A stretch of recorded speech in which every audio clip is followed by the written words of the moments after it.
Hey, I'm Col, And I'm Phil. and this is X-Rated, the show where we talk about how we went from boyfriends to best friends. And help you stop being a petty bitch and get along with your ex. If that's what you want, and they're not crazy. Yeah, if that's what you want. Maybe you don't want that. We really did want that. We did want that. Hey, Phil, should we catch up everyone on our story? Yeah, absolutely. All these, do we talk directly? Should we say dear listener and then sort of talk to them, or should we talk to each other and fill them in? How's this go? Or should we come up with the name of what our fans are now? Oh my God. Yeah. Hey, Little Xies. Xies. Pause up, little Xies. Wait, do you mean pause or pause? Because you don't know about a lot of things. All right. Dear listeners, our Xies, Cole doesn't know a lot about like internet and gay culture, so I have to fill him in a lot. Pause up is what Lady Gaga used to say to her little monsters back in the day. I know this because I went to see Lady Gaga in concert in Canberra. She said, pause up, little Emily. Did you do it? I can't remember. Probably. I wore leather gloves because I was like, I'm going to the Lady Gaga concert. We got to be freaky. Who did he go with? My sister, who I came out to a few years later. Anyway, good times. What are Ariana's called? Arianators? Oh, that's crap. It's really bad, right? And I also don't quite know. I've only ever seen it written down. So I don't quite know I don't know if it's Arianators? Arianators? No, I think the first one. Like realtors. Listeners, Xies, Sorry, we get so distracted. Sorry, we didn't fill you in on anything. Go ahead. We are going to look at each other while we tell this story because it feels more natural to me. Yeah. Oh, so we haven't revisited this for a while, and maybe there is some healing to be done. So, brief history points are Phil and I were in an 8-year relationship from when I was 23 to 31. And yeah, we broke up almost 2 years ago now. Not 2 years ago now. Yeah. Whoa, 2-year breakup anniversary. It's been a heck of a ride. Sorry, my mind just flashed to. You're gonna want to edit this out what I'm about to say, but Go ahead. My mind just flashed to this Flintstones episode where they go out for their anniversary and the waiters sing "Happy Anniversary, Happy Anniversary." And I'm gonna really need to edit that out. Well, it wasn't interesting. I thought you meant you were gonna say something like "Bravo." No, just boring, and we're 5 minutes in, and they don't know who we are. What if we get in so much trouble for that?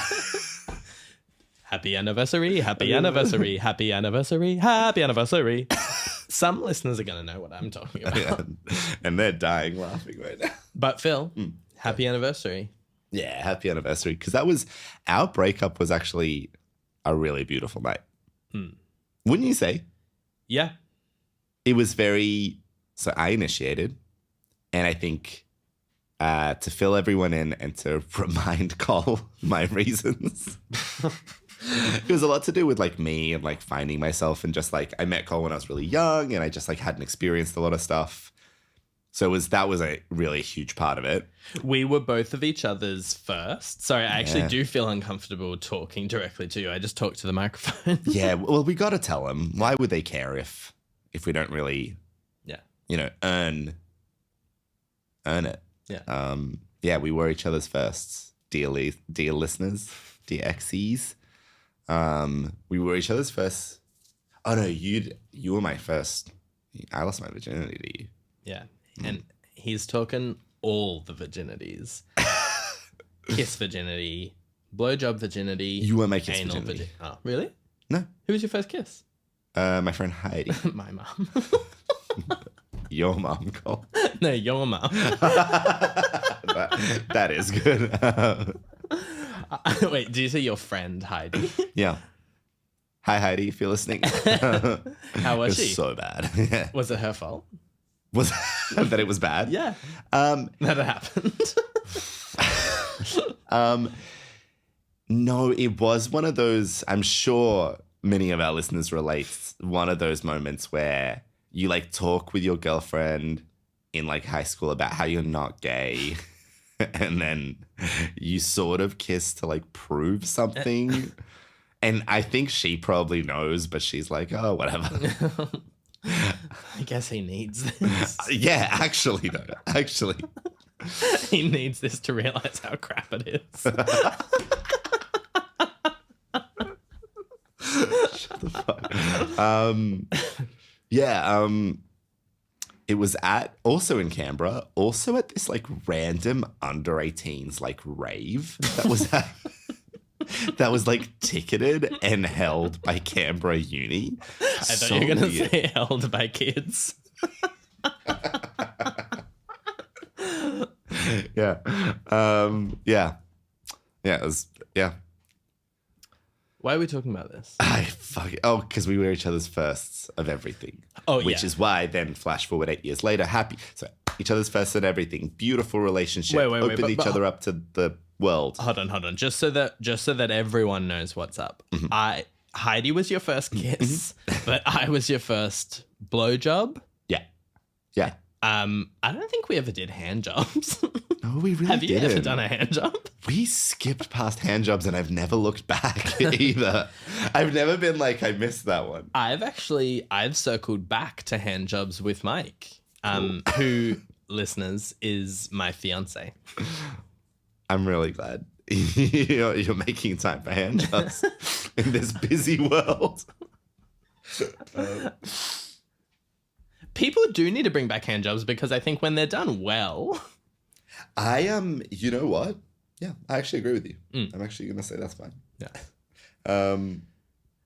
But yeah, I had some very bad sex before I met Phil, but nothing close to a relationship or honestly anything close to my definition of sex now. Yeah. So yeah, we were our firsts for a lot of things, but we had a very beautiful relationship where Stunning. we brought out a lot of confidence in one another. We took on life together, and we really pushed each other to be better boys. And I'm still very, very grateful that I had such a beautiful experience with my first boyfriend. Yeah, me too. I do have such a bad instinct to like make a joke out of everything, and even listening to that at the start I was like looking for an in to like do something with it, but no, like this not Oh my god, that line in Sex and the City yesterday was so bad. What one? The one with Stanford talking about like, it literally was that. It was the nut. Like it was. Okay, so we're watching Sex and the City in the moment. Sorry, so tangential. We're watching Sex and the City in the moment, and we literally 99% love it. And every now and again on the original Sex and the City, there is just like these moments of like terrible one-liners, just like really bad writing. And one of them was Stanford talking about this gay. What was it that he was talking about like kissing a woman and then being like, I can do this forever. Not. It was like something. It was literally that level. I think I blanked it out. It was really bad. But yeah, everything you just said, agree down. It was a wonderful relationship, a really perfect first relationship as well. So why did you break up with me, Phil? Why would you throw all that beauty away? I told you, it really was very, very about me, I think. I think that because I am someone who is like kind of quite guarded and like risk averse and anxious and all of that stuff, especially before I met you, I just think that I hadn't had a lot of experiences that I wanted to have. And that was really important to me. And also I think people say that thing about like 28 or 29 being like breakup time, because it's this like moment where you're at this precipice where it's kind of like, well, we could get married or I could like do something else. Have you read that? Not that specifically, but like the idea of like 30s being important to a lot of people, and it's when you'd have a lot of like goals and reassessment, I think is pretty typical. It's not anything which has ever crossed my mind. Yeah. For myself. But yeah, but then I remember thinking about it and being really sad. I think that people who break up with someone because it's really bad, I sympathize, and that's an awful situation to be in a relationship that you don't like with a person you don't like anymore. But I think there's a clarity on like, I want to end this, goodbye. Whereas I thought about it for a little while and was just so stricken with like, but I love this person. I really hope we will be okay. There's so much I love about this. Isn't this even the right decision? Do you know what I mean? So I had a lot of it. I want you back. Sorry, I'm actually reacting to... Guys, this is our first podcast and Phil's tapping the table a lot with his hand. Oh, and is it bad for the noise? I'm hearing it. I'm sure everyone's fine, but I'm just going to bring it up now. I unfortunately have a lot of noisy habits. I tap a lot. I tap my foot. I do a lot of like, just like sniffing. Panty sniffing. Huh? Panty sniffing. Yeah, I do a lot of panty sniffing and it's so distracting. It's so loud. Yeah. But yeah, it was such a difficult thing and like such a like scary thing. And then you got all upset and you cried but then we immediately, like I cried too. And then we immediately like just kind of, but you were so understanding. Yeah, I think that it's really hard to really remember everything that I was feeling in the moment, but it was both surprising and not. It was kind of like it didn't sound like a lie. No, but here's the thing. I think that it really checked out with everything that I knew about Phil and everything that I knew that he wanted in life. I guess part of me just was surprised that you would make such a bold decision and follow through with it. Yeah, so that's probably true. Yeah. So I guess I was surprised in that way. But it was then quite easy for me to catch up to, oh, this has now happened and this is why. Also because we had broken up for a little bit 2 years prior, and I just before lockdown, we broke up because I think this is a story for another episode. But basically, we opened up our relationship and Phil fell in love with a boy. I really did. Oh, that was really embarrassing. Yeah, I really take that one back. I'm sorry. But that was the traditional breakup story. I feel like where like he was leaving me for another boy, and I was really angry and hurt and couldn't believe this was happening to me. And it was very much like, on reflection, it was very much just like a totally vapid infatuation. I can really look back at that and be like, oh, that wasn't love. That was totally... But see, again, I made that mistake because I didn't have enough experience before you. Yeah. You gotta just let yourself be a teen girl and make a fool of yourself when you're 16. You know what I mean? Yeah. So that you're not... Because if you don't do that at some point... You will do it when you're 52. Yeah, like you will literally. But I think that this is why those women send money to those guys. Which one? You know you always see it on like UK morning shows where they're like, I fell in love with Britain's biggest con artist, and and it's these like younger men that come into their like shops and be like, I just need money to get me through, and they're like, sure. And you're like, what do you mean? Yeah, it's really sad. Sorry, I'm not trying to. But probably those girls didn't give anyone a chance in high school. Yeah. Or maybe no one gave them a chance. Which I think is maybe more likely. That's actually more likely. You're all right. But I think that I think that what you're describing about like not kind of experimenting enough and being stupid enough in high school, I reckon that that's probably a pretty common theme for queer people of our generation. Yeah, I agree. Because I didn't really let myself do anything. Also, I was a little bit of like fat and ugly teen who nobody would have wanted to date, boy, girl, or anything in between. Sweetie, no. No, but it doesn't matter. The Ugly Duckling story is a million times better than what's the reverse? Madonna, I guess. Oh, shut up. Oh my God. Oh my God. I'm not age shaming because I could literally name some.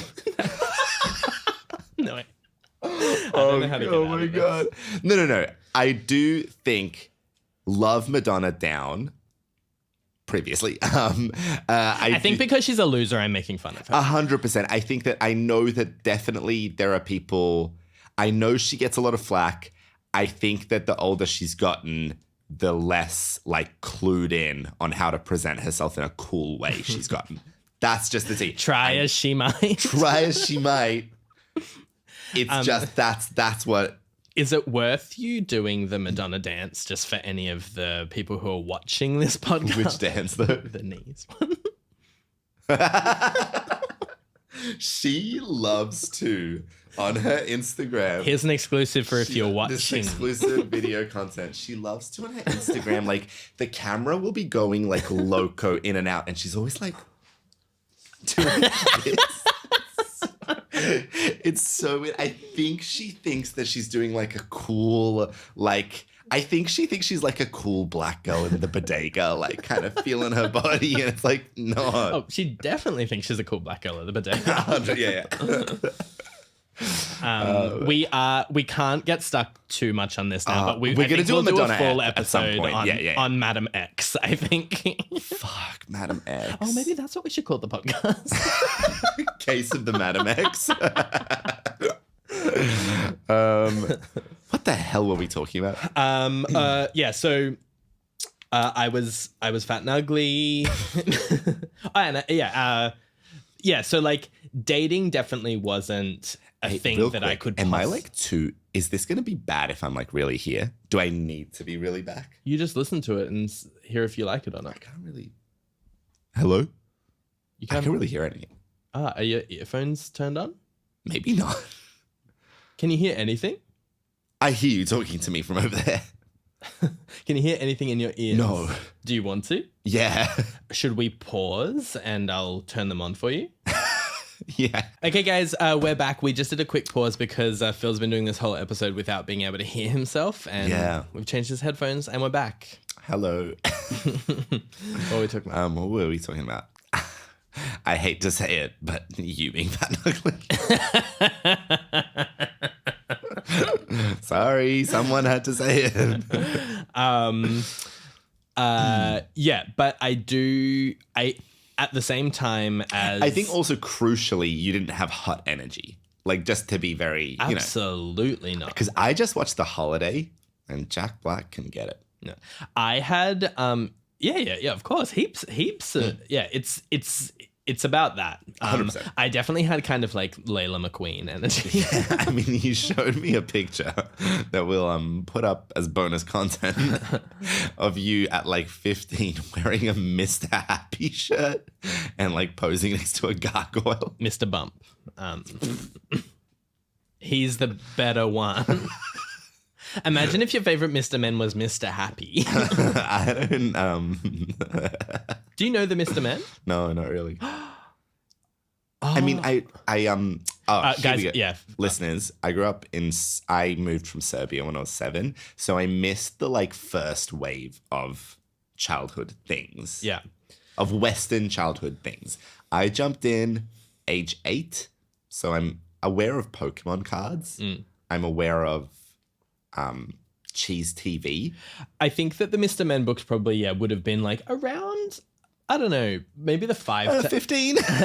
No, maybe around the 5 to 8 range. Thinking about it now, so basically the Mr. Men series, it's like every single Mr. Men, and there's like I think 50 of them, has like a different thing and a different book. And so when you go into Dimmicks, there'd be like a stand with all the different Mr. I've seen them. Yeah, I mean I haven't read them. Oh, okay. Yeah. But the idea, like you want to collect them, like Pokemon cards. It's honestly, it's a very good scheme to make a lot of money. Man, just because anything that there's multiples of.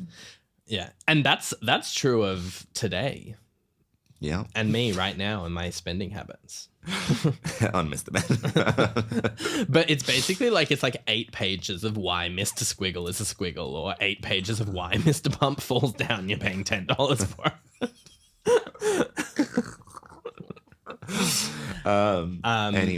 Anyway, so I did not have hot energy in high school, but even if I did, I was very much trying to make it work with the ladies at the time. I was. That really sounds like the teachers.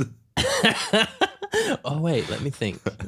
Or like some singles at a bar or something. Wait, hold on. I've got a story that I'm going to tell you right now that I might not have ever told you. Is it about a pedo teacher? Because I've got a million of those. It is. We need to do a special episode about pedo teachers. It's related to a pedo teacher, and I'm open to doing a full episode on it, but I'm going to tell you this story right now because I think I might not have ever told you it before. I'm going to say one final interruption, which is, guys, I think you're going to, if you tune into the rest of this ep, we will finish the main story of our relationship. We will. You will get 100 other stories in different directions, and I hope you'll stay with us. Go on. Tell me your one. Okay, so year 4, we had what kind of teacher was she? A music teacher. Mm-hmm. She was a music teacher, and I don't know why we were even on this topic, but she was talking about compliments. And sorry, this is so bad. And we were doing some exercise where so all us year 4s had to give another year 4 a compliment, and it's not going where you think it's going. Yeah. What do you think I think? But she was like, does anyone want to compliment my breasts? What? No. Well, okay, you're very warm. That is what I think. Go. What if it was, does anyone think I'm a nice pedo? Who's the best pedo in here? Who's the best at it? Oh, so, God, I'm sorry. Okay, I've got 3 other pedo stories that have just come up like that. Yeah, I know. Okay, well, look, we can... Are they everywhere? Are they absolutely everywhere? Come on. Okay, I just want to... please don't report this woman to any list, because I don't think this is that bad. I think it's just crazy. Okay. Oh, yeah, I've got a couple worth reporting and a couple that are like, oh, well. Maybe. Okay, we're talking about compliments, and she was like... make sure that when you're giving the person the compliment, it's something about them as a person, not their physical appearance. So you want to say something like you're really good at maths, rather than nice breasts. rather than nice breasts, miss. That's it's really good. It's really good. She really I've got 2 things. And I do think that that really was one of the first moments I considered breasts. So I don't know, maybe she did do something wrong by opening my eyes to breasts. All right, there's a lot to unpack there. We'll do that soon. 2 things came to mind for me in terms of pedo teachers. One, this one again is not... she wasn't a pedo, but it was really fucking weird. Year 4 teacher. I'm going to say it, but blur it out. Miss Fleming. I remember her so well. Stop giving us more work to do. Oh, sorry. She had all the kids. She would sit in her chair and she had all of us kids massage her. Literally, she had a kid on each hand, kids in the back doing the back, shoes off, tootsies getting done as well. Okay, her 50-year-old feet. Can I stop you? Let me stop you. Can I ask you a question? Let me ask you a question. Now you knowing that is an option. I took part in it. I thought it was normal. And now we're back and I'm like, what the fuck? Let me ask my question. Now you know that this is an option for something that someone can do in the world. If you became a teacher, would you be a little bit tempted? To get kids to massage me? No, because A massage has to be From a sexy hot man. from a sexy hot man for one thing, and it has to be like a Big muscles and yeah, and also just like it's just the level of discomfort that would cause me would override any physical niceness. Yeah. Do you know what I mean? But I don't know how she didn't feel uncomfortable, even if she was like, "Oh, that's getting that knot." That like a little girl that she was meant to be teaching was doing it. Here's what I think. think. Does that make sense? I think that if you're a disgusting person, I think that you walk around disgusting people. You kind of have to learn how to be satisfied while disgusting people. Yeah. Anyway, so I don't think it was sexual for her. I think so. No, I think she was just an absolute freak who like did not understand boundaries and like child labor. Do you know what I mean? Just to be clear on where I land, I'm not putting my music teacher with the breasts on a list. I will put your one on a list. Mine should be on some kind of list. I don't know. Santa's naughty list. Exactly. That's the list. Anyway, the other one that came to mind was an actual pedo who I remember she ended up fucking she was a year 7 science teacher. She ended up fucking this boy in year 7, which we found out when we were like in year 9. But I just remember, because I know that like sometimes you like shouldn't like judge, like we're in this era of like don't judge people on like the way they like present themselves at work.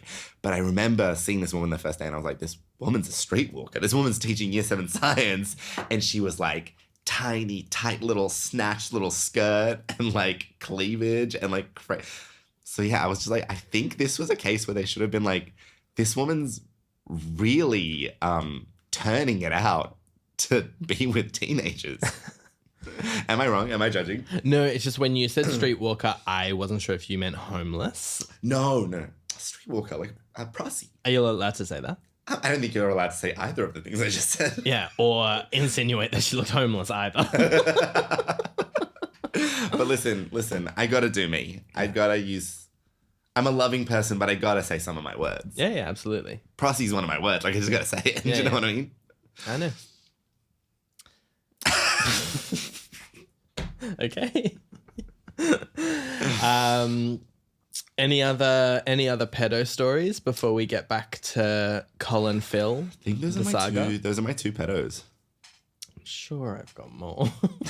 And if I rack my brain, I'm sure I'll shake out some others. Go on. But yeah, where were we at with us? I hadn't had enough experience before I met you, which was a big part of why I broke up with you. Yeah, and I was just saying that I think that's pretty textbook. I think that textbook gays of our generation, 100%. Yeah, I think now they're like two-spirit, non-binary, and year 2, and they're in a throuple and whatever. 3-spirit, fully binary, whatever. You know what I mean? And they're doing their thing. Whereas this was a very different generation. Glee came out when I was 17. Yeah. Yeah. Think about that. I am. What's Ryan Murphy doing now? I don't know, probably like having lunch with Gwyneth. Can you hear my stomach? Not now, before. Let's get lunch after this though. Absolutely. Nice. I'm having lots of fun. Ryan Murphy's having lunch with Gwyneth? Yeah, I think he does his thing between shows. But yeah, I don't know if he's got anything new coming up. But what's the connection? They're friends. Ah, cool. That's why she's in everything of his. Ah, is she? I thought she was just in The Politician. He didn't watch Glee and he doesn't know about Holly Holiday. Gwyneth is in Glee? Yes. Oh, let's watch that. She won an Emmy. Okay. I think they really were just like, oh, that woman's doing that show. Give us something. Yeah. Is there anything topical around the current Emmys that you want to talk about? Topical around the current Emmys. No. You? No, I read an article about how the House of Dragon cast didn't bother going. Cool. Do you want to unpack that here? No, I'm done.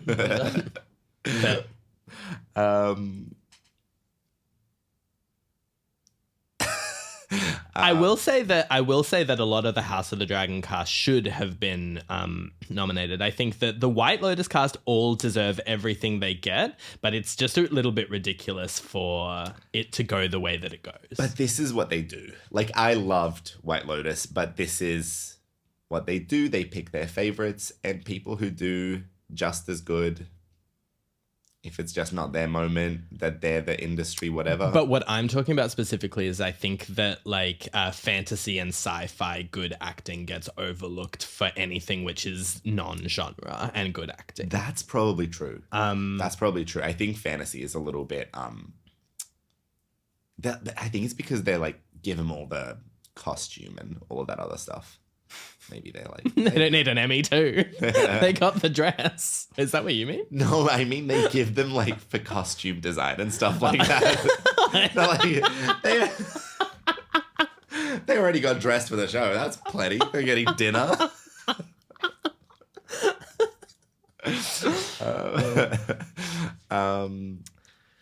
Back to us. Ryan Murphy. I'm going to have another confession.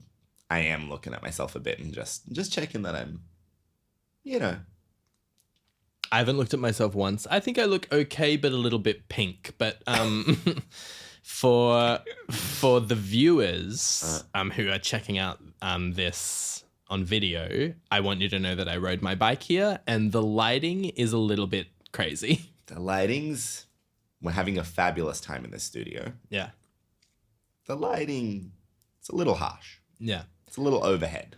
But yeah, check out it's a little milk aisle. You know what I mean? Yeah. Check out our Instagram. Yeah, please. If you want to see how sexy we photograph ourselves when we try. I mean, I am just going to say on that, doesn't matter. If you can't pop on video. Oh, yeah? Yeah, because everybody knows how to smoke and mirrors themselves in 2023. Yeah. This is the real test. This is the hot test, I'm sorry to say. Yeah. I think I'm popping okay. I think I'm popping okay too. Hey. That's that. Okay. Have we told our story? We have. We sort of touched on the fact that the night we broke up was really beautiful. Yes. Because you were very upset, and so was I. But then we like cried and walked down memory lane and like immediately said that like we wanted to make it work, and it was genuinely like a beautiful, heartrending experience. Yeah. Like, I'm not joking. It was one of the most beautiful nights of my life. Absolutely. I think that a lot of the kind of most pivotal and beautiful at the same time moments that I've had in my life, I always think to myself, this could be in an episode of Girls. And oh my God, it could. That was literally, that night was Dancing on My Own. Like that was that. It was that kind of like, oh, that's not quite the same. I was thinking, oh wait, there's that scene where like Hannah's like snotty in the bathtub. Oh yeah, with Jessa. Yeah, that is great. That's, no, doesn't Jessa snot? Yeah, maybe. Yeah. Some snotty in the bathtub though, because we were snotty on the bed. I was snotty on the bed. Yeah. Fuck, that show's good. We do this like as a culture. It literally is like clockwork. We criticize that show and then we defend. Like someone criticizes it, and then the rest of us normals defend it. But it's and on we go. But it's just like, it's so good. I just rewatched it. Yeah. It was great. To catch you viewers up, Phil and I still live together with my fiance Mike. Maikito, mi amor. And who's my really good friend. We crack on so well. It's a beautiful new family. And Phil has been watching Girls. I haven't, but I've just been like hearing it. And yeah, he's right. It's so good. So good. But you have watched it in full, of course. Of course. Yeah, I think where my mind was that night, it was like yeah. So we had already gone through difficult, I'm angry, I'm sad breakup that we mended and kind of got back together, and then we did lockdown together, and we continued our beautiful relationship. But then when this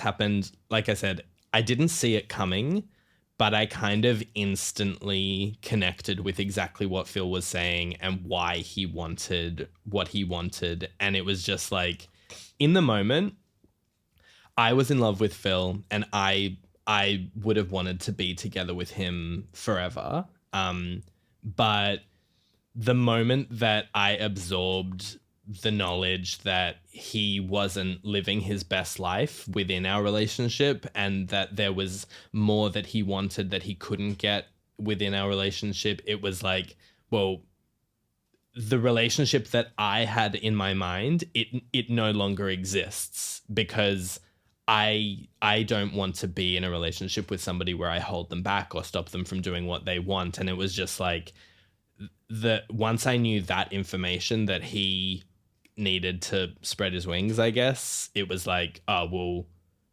the option of staying together doesn't exist anymore. So now what's next? Like, and I just kind of processed that very quickly of, I just wanted to still have the best relationship that we could have together.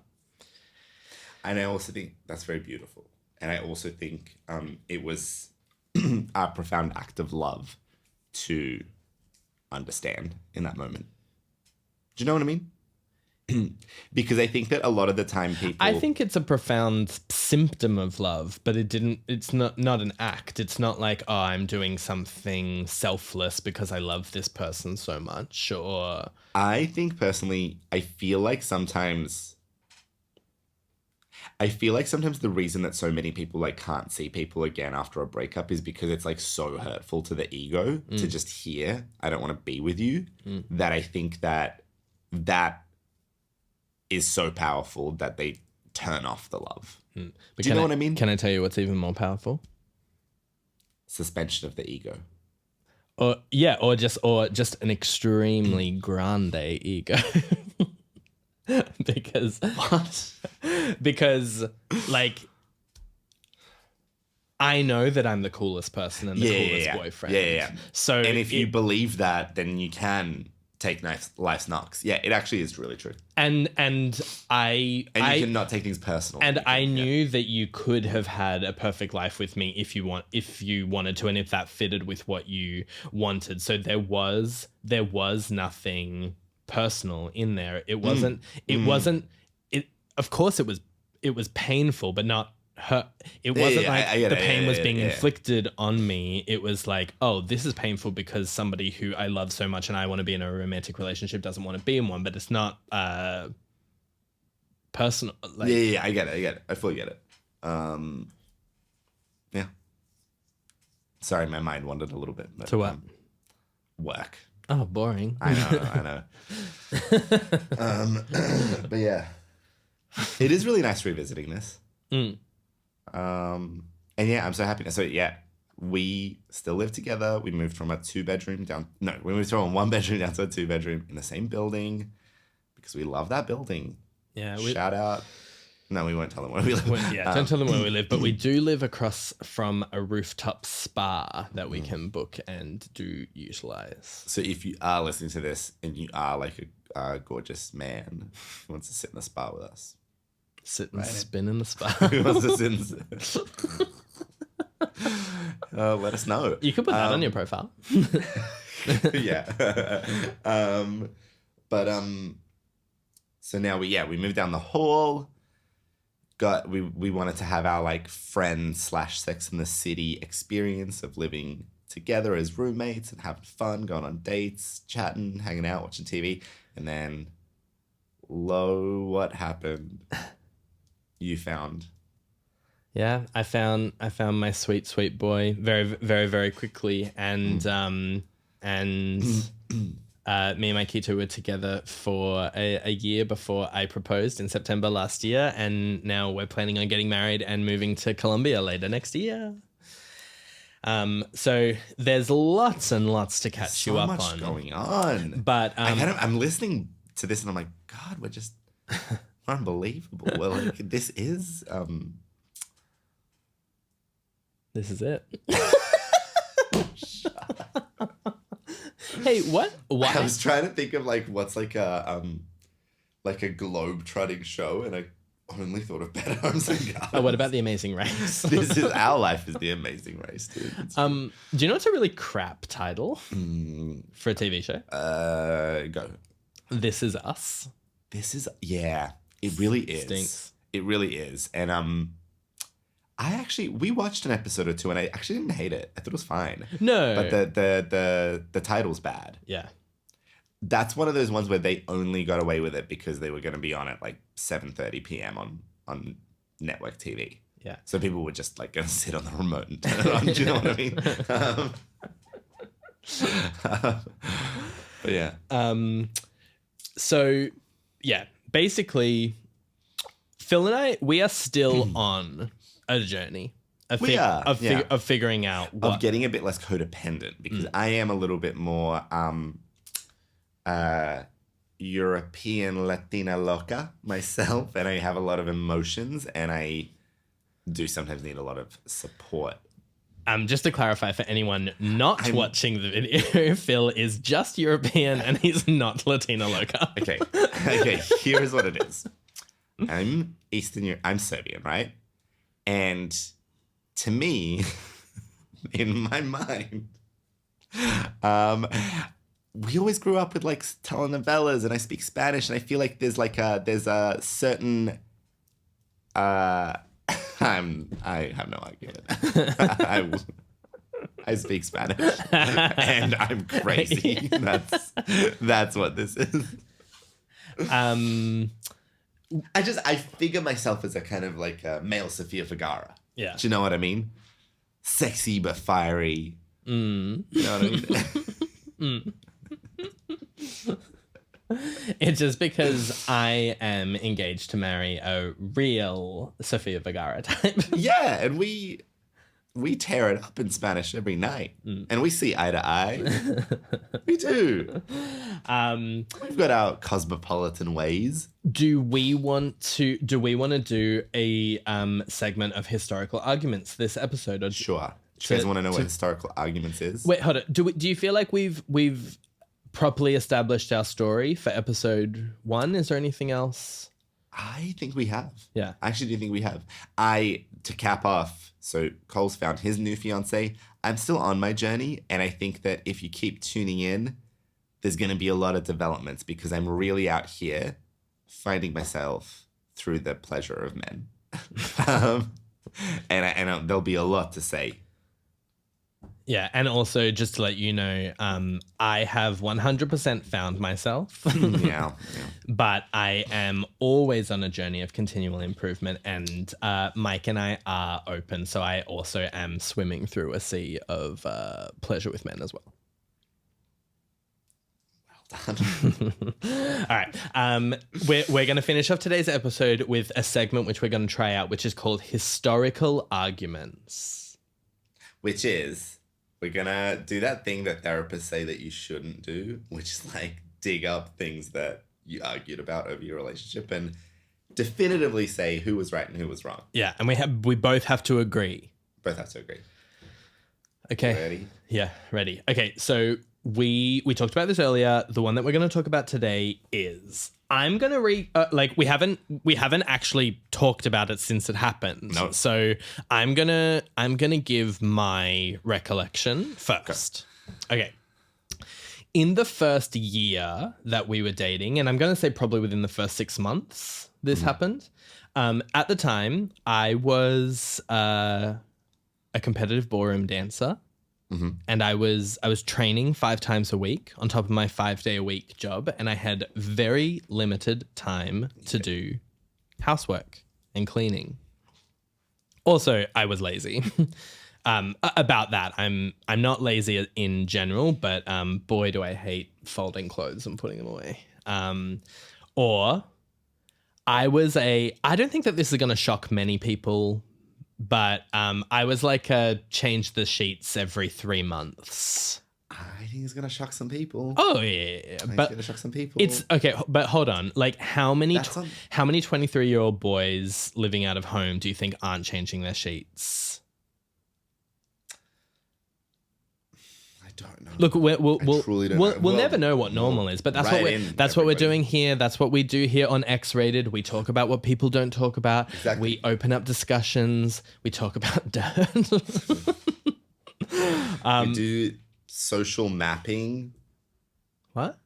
I don't know. What is this? What do you call We're doing analytics. What's social mapping? I don't know. What did you say? I don't know. We're doing analytics here. We're figuring out trends. Yeah.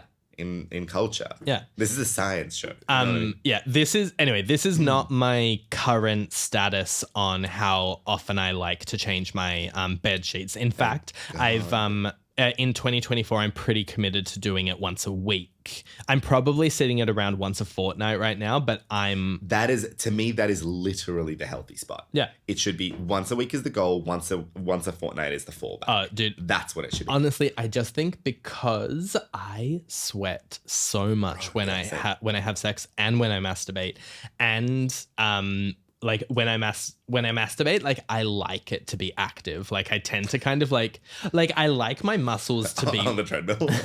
No, but I'll like hold a plank. Like I'll be in like missionary position on top, holding myself up with one hand and jerking it with the other. Like and just that's actually, do you know what? I'm gonna say that's very healthy because it's kind of sex practice. Yeah, it's sex practice, it's exercise, it's all anyway.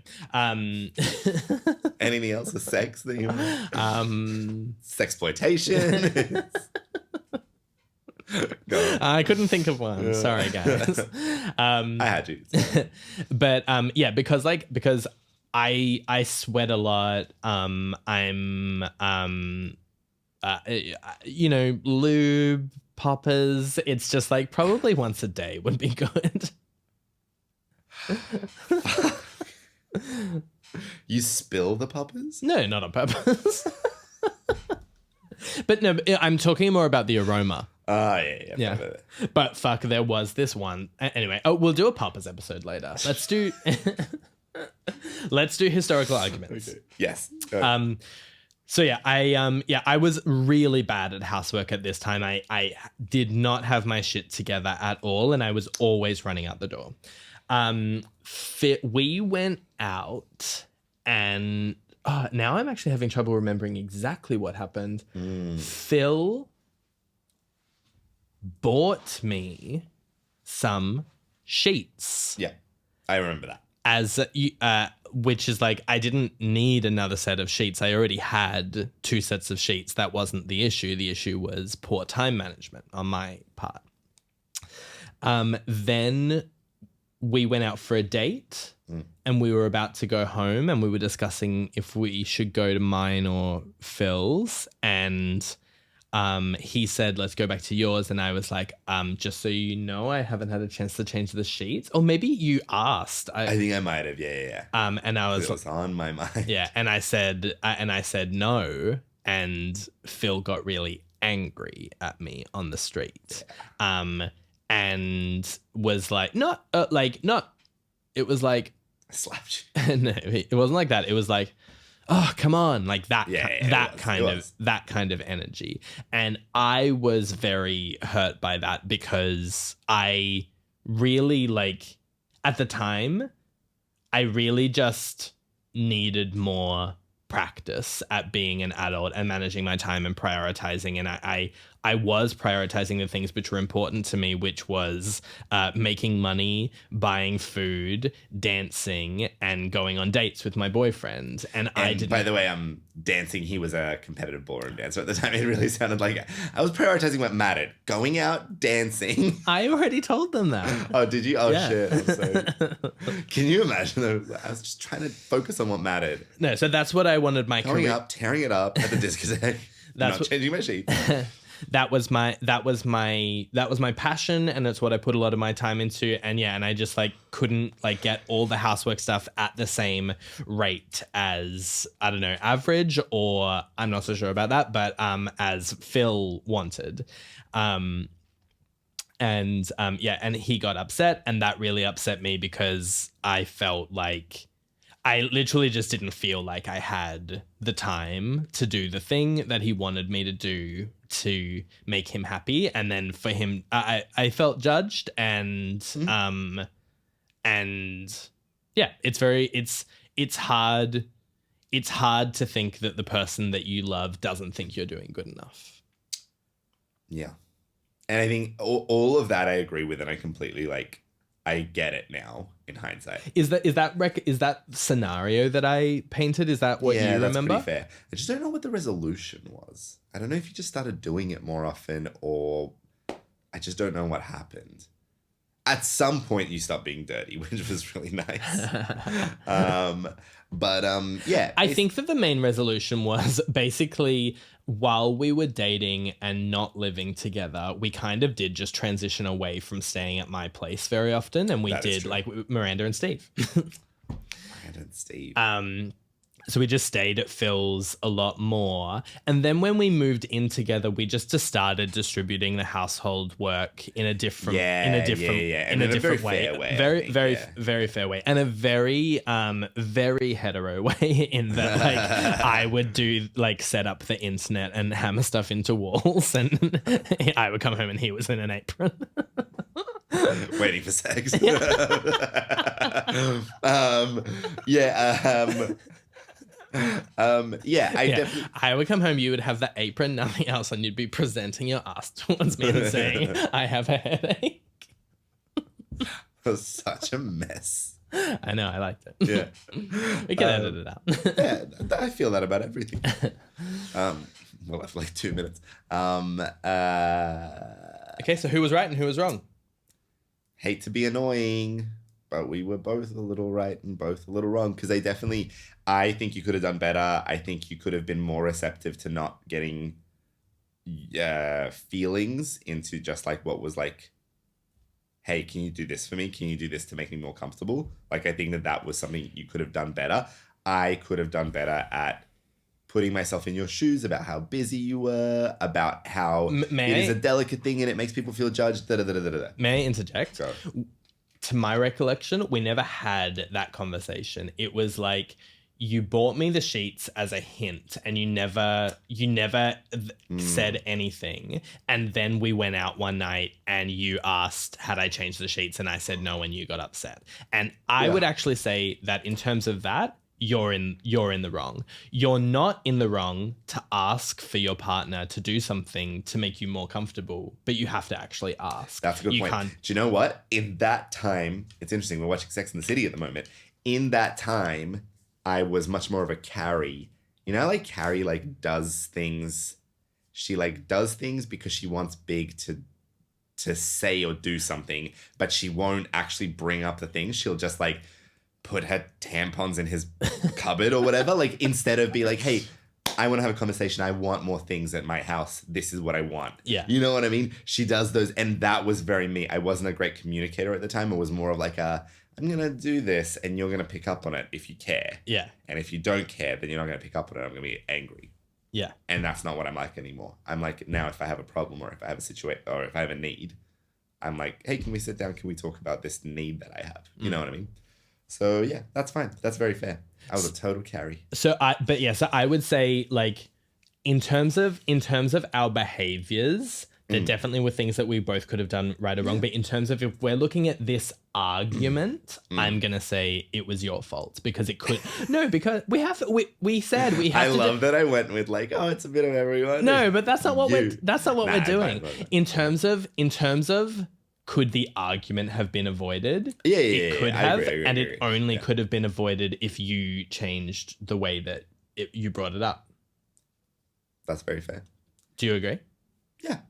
So that one was Phil's fault. Can we do we need to put a sound in for that.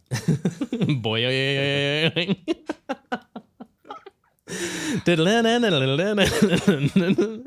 Good options. The hamster dance. No. Because that would be good here too. Yeah. Or even hamsters fall in love. Well, we could probably get the rights to that song. We actually That's probably could. so funny. It's hilarious. Okay, guys, we're going to try to get the rights to... Hey, are you ready to wrap up the episode now? Yeah, absolutely. I'm so hungry. We're going to try to get the rights to the hamster dance Even Hamsters Fall in Love to insert here. But just in case we don't get it, I'm going to sing you out tonight. Is that okay? But we might... Yeah. What? This is Jimmy Fallon. All right, ready? Yeah. I don't know it. So Okay, this is just me. Do you want to say a goodbye? I had lots of fun. I hope you guys will stick around with us. Yeah, I had heaps of fun too. I think this is just tip of the iceberg. We've got heaps to talk about. Our beautiful and crazy and Latina loco lives. Oh, damn. All right. Thank you guys. Bye. Speak soon. Even hamsters fall in love, just as you'd expect them to. A heart's a heart, no matter how small. The gift of love is there for all, there for all. Just as you'd expect them to. That is so funny. That's the real thing. Mwah. Mwah.